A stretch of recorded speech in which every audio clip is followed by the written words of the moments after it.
He is the congressman from Florida. He is Congressman Byron Donalds, and he is a friend of the Will Cain Show. And he is rumored, not just rumored, he's listed on the short list as a candidate for vice president. You ready, Congressman? You ready to be vice president? Yeah, of course. Look, at the beginning, look, President Trump's going to make that decision. Would I do the job? Of course I would. It's about putting this country in position to be successful. Some people might be like, well, you're a two-term congressman. Why you? What makes you think that you could be on that list? One, I have a lot of relationships on Capitol Hill, and I think having learned the legislative process both in Florida and in D.C., you got to have people who know that place to move an agenda through it. But number two, and more importantly, I think you got to have leadership that, comes from different walks of life in our country. I'm from the inner city, Brooklyn, New York, born and raised. A lot of sacrifices in life, worked hard, made something of myself. And then the third part is there's a lot of people in our party who, frankly, have asked if I'm going to be the VP. And I keep saying, look, it's not my call. That's Donald Trump's call, and I'm gonna support whatever he does. But could I do that job? Yeah, I could. And the reason why is because leadership is the most important thing. And at the core, leadership is really about sound decision making. And if you make sound decisions, you have an ability to lead and get our country into a place that it needs to go. I was listening to your monologue earlier. It's not really about, conservatism per se, although I am very conservative. It's about common sense and just doing the right things to put our country and really our people in a place to be successful. So, whatever the job is, I'm here for it. I just want to win. I want a great America. Have you had conversations about vice president with Donald Trump? No, we've not talked about it. Will we talk about it? Maybe. I guess at some point we might. But right now it's been focused on the stuff happening on Capitol Hill and then just campaigning for the president to make sure he becomes the 47th president. I get it. There are some people who are probably, jockeying for position and all that kind of stuff. Like, I'm not really doing that. I just do my job. Almost it's an ode to Bill Belichick. Just do your job. And that's what I do.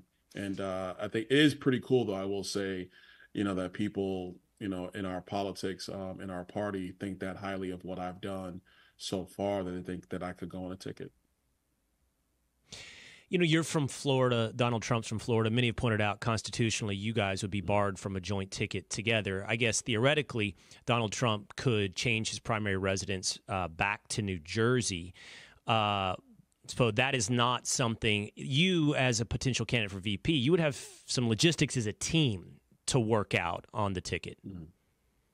Yeah, look, I'm not going to tell Donald Trump to move. I'm gonna let you do that, Will. You know what? Again, if it comes to fruition, we'll cross that bridge when we come to it. We have this primary process, got to come to an end. Let's get that done.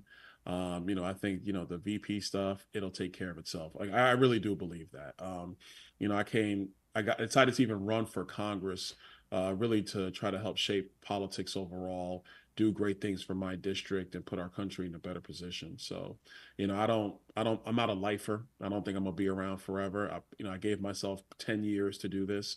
I'm now in year 3, year 4, really in year 4 now. And I got a shelf life. I think that politics is not something that you spend your life doing. I think you go for a while, you do your job, and then you go back to normal life. And trust me, as the years go by, sometimes I do think about normal life more and more. What do you want to do after politics? Actually, I would probably go back into finance. I was a finance guy before I got into politics. I'm securities license 766. I had a book of business. I spent 20 years in banking, insurance, and then financial services was my last stop. And, I do miss the business. It's a great business to work in. You help people accomplish their dreams. So, I probably would end up going back. But, you never know what life has for you in the next step of your journey. So whatever that is, I look forward to it. You could end up on ESPN's First Take. You talked about, I know you're a big fan. Yes, sir. Now we're talking. Let's go. Well, this is actually a great transition. You talk about, we need people from different walks of life. And I know what you're referencing, inner city Brooklyn, you're black.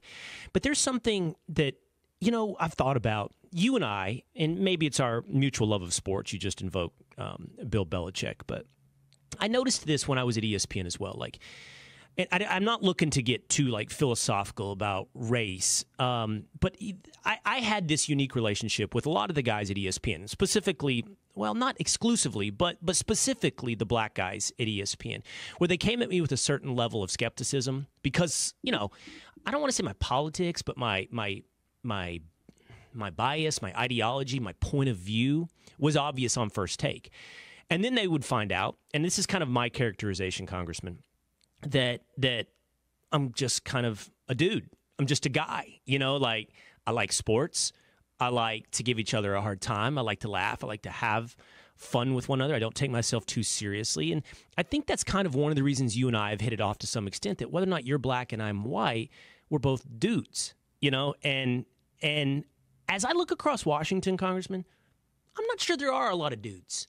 And I'm using that phrase because it's just kind of like, it's the same thing you would encounter in a locker room. It's the same thing you would encounter in so many different walks of life where it's like, yeah, we could be at a bar. We could be talking sports. We could be over each other's house. We could be having a good time, right? That doesn't mean there's not differences in our experiences in life, but there is like a common thread.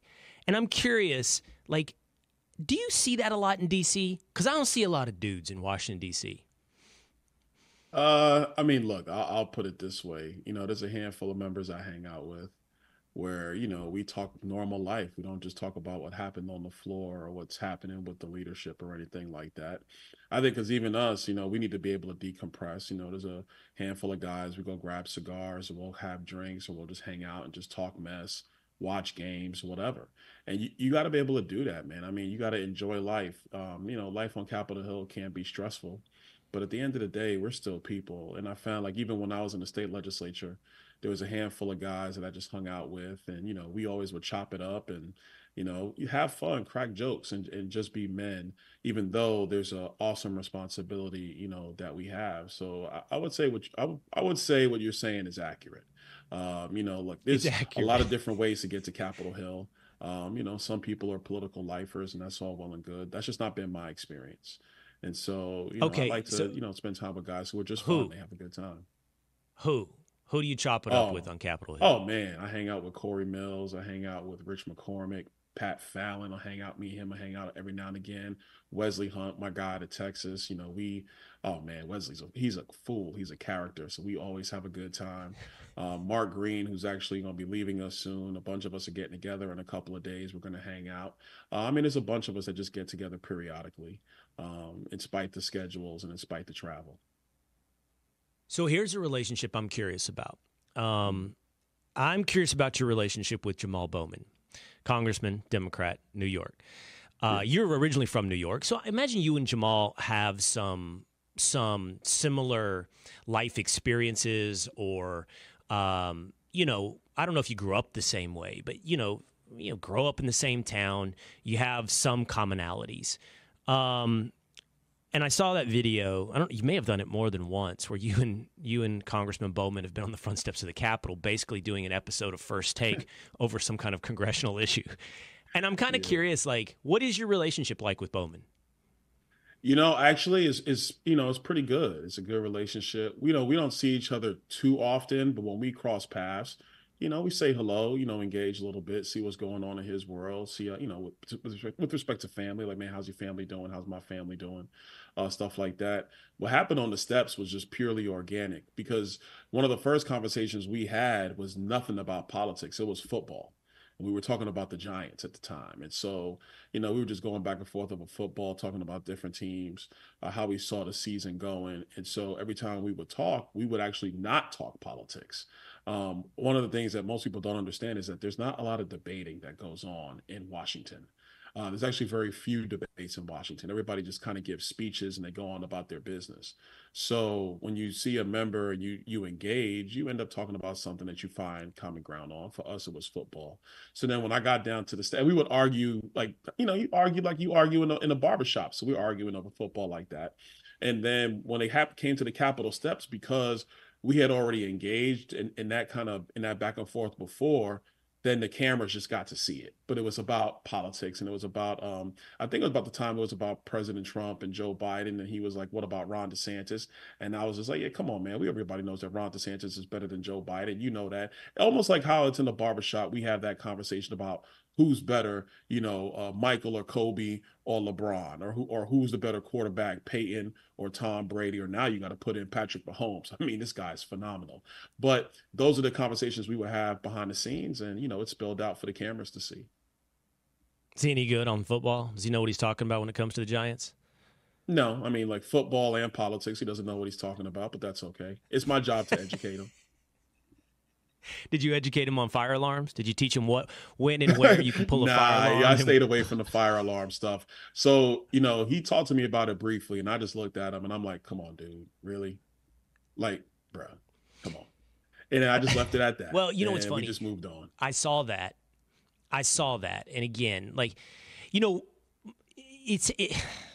how do you say this? Like, I can't say, hey, I know black culture, but like I've kind of been surrounded by black culture much of my life. I'm from a small town in Texas. At the time I was growing up, it was white and black. Now it's like every other town in Texas and across most of America, heavily Latino. But spent years, obviously, in New York. My kids went to school in Harlem. I worked at ESPN. And I think a lot of people might have seen that interaction with you and Jamal and been like, wow, that's tense. And I actually saw it and I was like, I think these two dudes might like each other. Like, they're enjoying this debate right here on the steps of Capitol Hill. Oh, no, we did. That's the funny part. People who don't know, or if you've never really seen an encounter where, you have men just go back and argue. And the best way to explain it is the barbershop. Because in the barbershop, conversations, they get intense, but it's always in good fun. And everybody knows when it crosses that line because you can see it's a different look. Like, there's no more smiles. There's no more loud talk. Things tend to actually get a lot quieter and they get more direct. But no, I'm just being honest. Things get quieter. They don't get louder. But, between he and I, it was just, that's just how guys get down in the barbershop. And that's how we argue. I think as LeBron has that show on HBO where they're sitting in the barber's chairs and they get into those debates. And sometimes they get a little rowdy. Sometimes they don't. Sometimes somebody's trying to explain a key point. I think that's really how men typically engage. And so it's just different when the cameras see it, because I think especially with the political press, they're accustomed to everybody coming out and be like, I want to talk about what my good friend from New York said, and I have a vehement disagreement. No, we don't talk that way in real life. In real life, we get after it, and I think it's important for people to see that and understand that you can have those arguments or disagreements or whatever, and it still be respectful towards one another. Yeah, well, they're not dudes. That's the thing. Like, when Chuck Schumer comes out and does his thing, I mean, I'm pretty clear. He's not a dude. We're going to come back to the barbershop in just a minute. I want you to talk to me about this week, okay? There is today Mike Johnson, Speaker Mike Johnson, Chuck Schumer, Mitch McConnell, Joe Biden are all meeting. They're attempting to work out some kind of funding resolution to keep a partial government shutdown from happening. There's talks over Ukraine. Many Republicans have held firm on the inclusion of some type of security for the border. What I'd love to hear from you is Speaker Johnson's going to he's got a real challenge here, because he's got to somehow find a win for both Republicans, I think, like yourself, who necessitate something significant at the border, at the same time working with Democrats to keep the government funded. So I would ask you this. Describe for me a win. Border security is the only win, Will. I just got to tell you. What's happening, we're going to be around 10 million entrance encounters at the southern border. That's crazy. That's just pure insanity. The major cities can't handle it. And so, my advice to the speaker is make sure you have 218 Republicans for whatever deal you negotiate. Because if you have 218 Republicans in the House, that means you're going to have a good deal that can secure the border. And I'm a realist on this matter right now. The government's going to get funded at some point. If you were going to ask me what matters more right now, $20 billion in additional government spending or securing the southern border to stop another 2 to 3 people from coming into the country this year, I would say it's securing the border over the $20 billion. It's not even close. We know we have a massive spending problem. We got to fix it. The Democrats don't want to do that. But you can't take in this amount of people into your cities, into your towns, into your states, and not have major repercussions down the line. And I think you're already starting to see it. Describe for me the win on securing the border. What could you get from the Biden administration and from Democrats that would be a win for our southern border? remain in Mexico, ending parole and catch and release. I think those would be two major wins. There's other things you could do around family separation, stuff like that. And I think it's important for people to understand that right now, the Biden administration does not do DNA testing at the border when children come across with a adult that they say is a family member. There is no DNA testing. So nobody knows if that's truly the family or not. The cartels and the coyotes know as long as they send an adult over with a child, the child will get in and the adult will get in, regardless if the adult is actually the parent. I mean, that's just crazy to me, but this is what happens in Biden's America. So I think you have to reinstitute that. The other thing is we have to put in place where if you want to apply for asylum, don't apply for it at our southern border. Apply for it either in Mexico or at the U.S. Embassy in your country or the next closest country. Don't give the coyotes and the cartels $10,000 to $80,000 to be shipped into the United States. We have to shut all of that down. So I think that's a win. Now, Democrats would say that's inhumane, but my counter to that is the only thing that's inhumane is knowing that young girls are being sold into sex slavery and knowing that there are migrants who are dying in the back of tractor trailers because it's too hot because there's no air condition in them and they're dying of heat exhaustion. Like that's inhumane as far as I'm concerned. But look, you have a situation where the radical Democrats in our country, they've been wanting this policy, Will. This is the policy they've always wanted. They've always wanted massive open borders. Now they got it.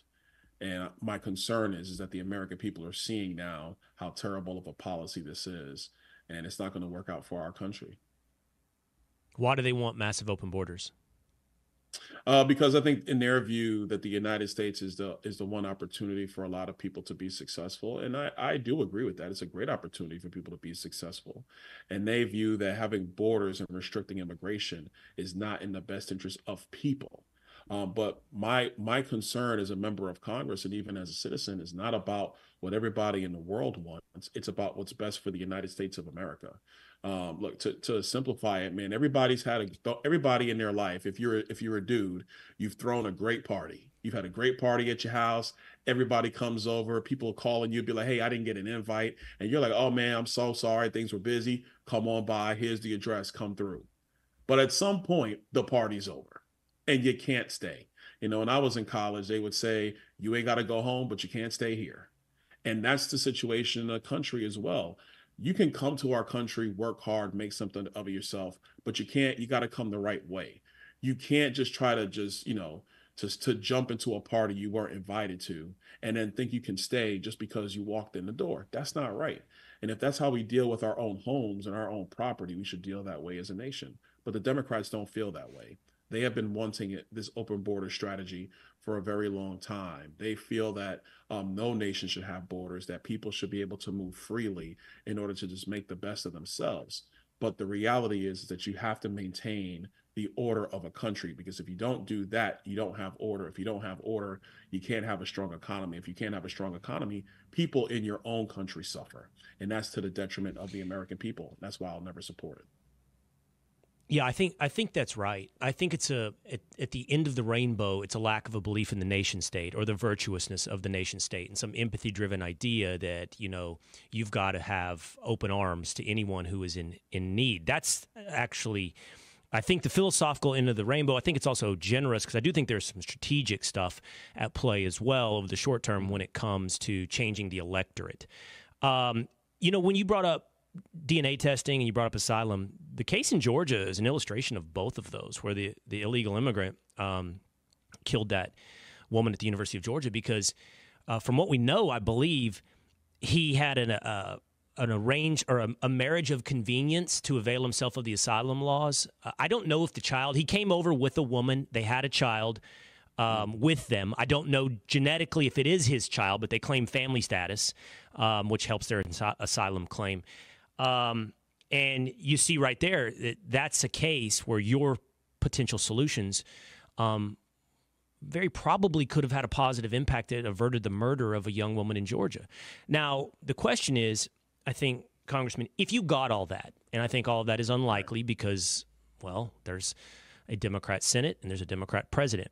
But if you got all that Do you think Republicans, could you get those Republican votes? Could Speaker Johnson get that if the price was $61 billion for Ukraine?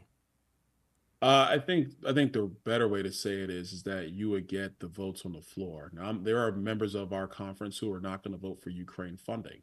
It's not the majority of our conference. It is a minority of the conference, but they just won't vote for it. But I think that if you had the border secured, even though they wouldn't vote for Ukraine funding, they wouldn't be. They would be less, I guess, upset about Ukraine getting money for its border while America remains unsecured. I think that package can definitely pass on the House floor if the elements of border security are there. But this is why Speaker Johnson's comments to the president have been very clear, and they are morally correct. You have to secure our nation first before we're going to secure another nation. That just makes sense. And so I think that you get the border package done. I think if that border package, as I described, got done, you would see the vast majority of Republicans vote for aid for Ukraine along with Democrats, and that money would go through. I don't think the 61 billion is needed. I think they probably need about 34, 35 billion, most of that going towards lethal aid. The rest of it is like humanitarian costs and so on and so forth. And I'm not sure there are enough votes on Capitol Hill that want to continue to be in that business, because we've seen that money actually not get into the hands of the people who need it the best. That money is siphoned off into other apparatuses that I don't think it's in our interest to be funding anyway. Okay, so I had you describe a win. Now I'm going to ask you what's going to happen with this debate over funding. What I think is going to happen is that there's probably going to be some short-term kicker continuing resolution for a week or two.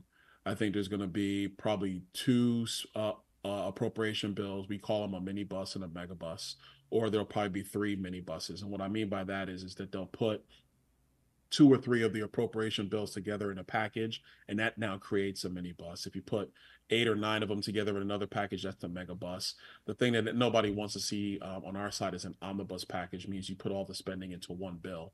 And the reason why nobody wants to see that is because typically what happens when it's all in one bill, that means somebody in the leadership in the four corners put stuff in that bill that nobody will find out about until after it's already signed into law.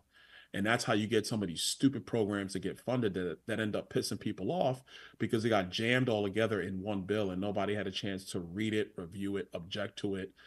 Even staff members missed these things, but somebody stuck stuff in there because they knew they couldn't get it passed on its own in a standalone vote. So that's what I think is going to happen. I think you're going to see 2 or 3 appropriation bills that will follow a continuing resolution. All right, back to the barbershop. Yeah. The best player in the NBA is undoubtedly, without debate, Nikola Jokic. What do you say, Byron Donalds? In the NBA? Today. Man, I got to give it to Jokic, man. He's the finals MVP, 2-time MVP. I mean, look, it's right now it's between Jokic and Embiid, but Embiid gets hurt too much. And I love Embiid, but he gets hurt too much. And Jokic, man, the Joker, man, this guy's... He doesn't jump. A franchise today, I know he doesn't hardly run. If you were starting a franchise today, you would rather have. I mean, I'm a homer, but I'm also right. You would rather have Joel Embiid than Luka Doncic. Give me Luka Doncic. Actually, if I was starting today, give me Anthony Edwards. That boy's he's special. No. Yes, good, Anthony Edwards. Oh my, he is special. Here's my problem with Luka. Luka's phenomenal. I'm not sure how many years I'm going to get out of Luka. That concerns me. What do you mean? It concerns me. Physically?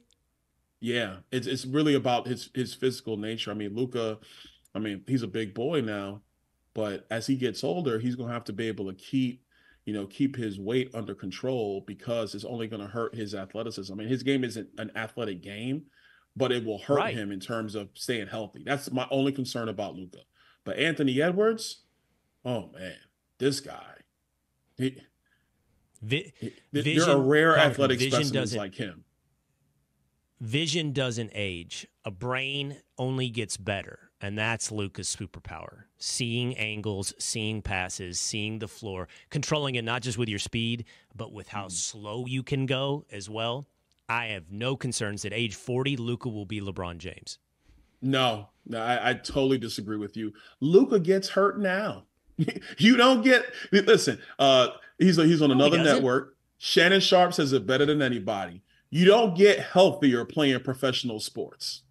You just don't. You get nicked up as you age. It happens to everybody. Well, I mean, we're not in our 20s anymore, but I know every once in a while you get up and your back is just bothering you for no reason at all, that you just slept different.